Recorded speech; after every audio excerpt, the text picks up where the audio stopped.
Hi everyone! Today we're going to be focusing on column addition, but with using 3-digit numbers, okay? And what we're going to do first is look at 3-digit numbers plus 3-digit numbers, and later on we'll show you that the same skill is used for 3-digit numbers added to 2-digit numbers.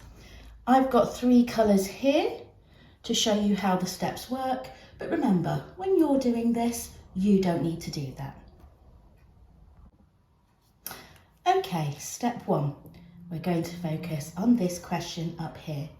As you'll remember from last time, we work from right to left. So we start with our units column, or the ones as you sometimes see it called. So we're going to start with 6 plus 3, which as we know is 9. We're then going to move to our tens column. So we're going to add 5, add 2, which is 7.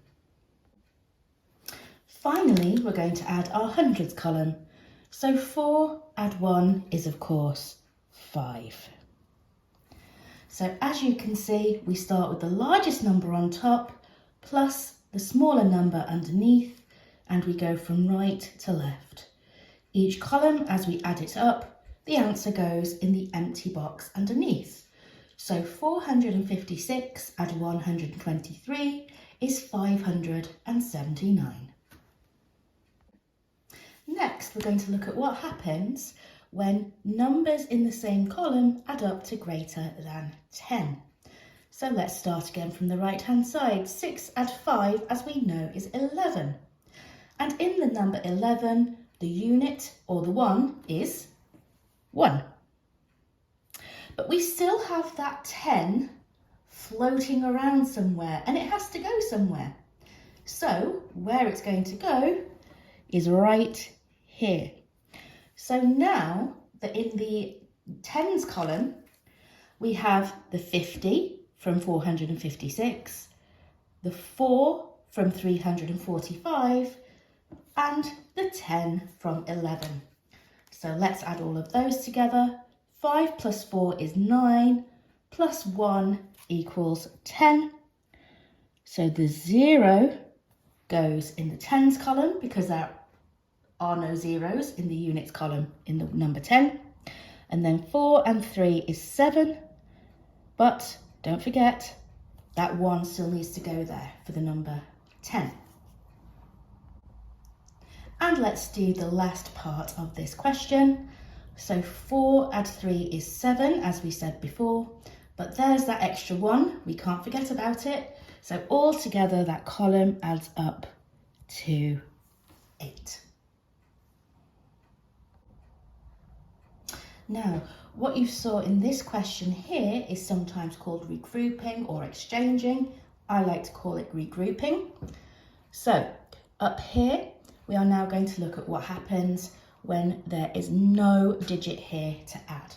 So just like before, 7 add 3 we know is 10.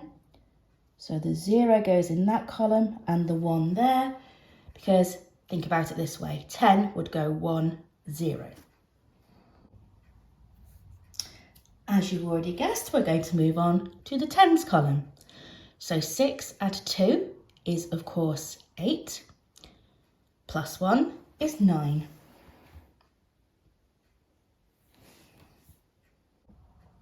That brings us, of course, to the final column, which is the hundreds column right here. So 5 add, oh look, there's nothing there. So what we can do, just to show you how this works, is to put in a placeholder 0 there. You can see, because it's a different colour, we don't actually need it there for this to work.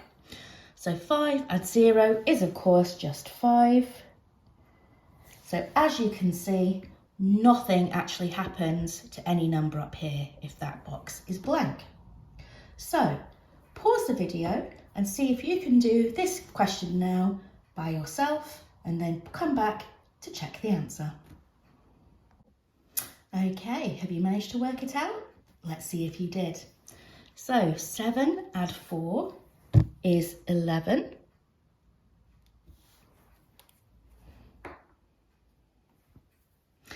6 add 5 is also 11, plus another 1 is 12.